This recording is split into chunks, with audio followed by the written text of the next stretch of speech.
Good evening mga kababayan, this is Chance na Magsakanggala. Wala tayong babasahin ngayon. So gusto ko lang sabihin sa inyo na I'm proud na ang Pinoy Farmer Channel is one of the most trusted page sa buong Pilipinas. No? And then one of the most trusted online seller. Parang gano'n na rin, online seller ng mga herbal. So just imagine mga kababayan, sino ang vlogger, sino ang online seller na nakakagawa na payment first? Ang minimum natin is 1,100 pesos, di ba? Pinoy Farmer lang yan. And then wala pa ditong naluloko.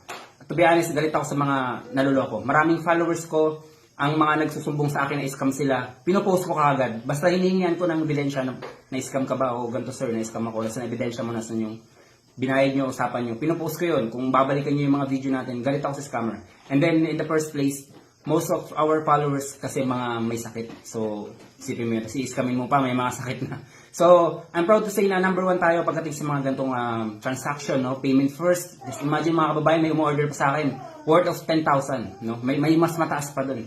Hindi sila nagdadalawang isip na magtiwala sa Pinoy Farmer Channel. At ayan ang pinangahawakan ko at iniingatan ko yung tiwala ng mga kababayan natin. So, ingat kayo mga kababayan. Gusto ko healthy kayo lahat. Ako si Chance at ako Magsakanggala.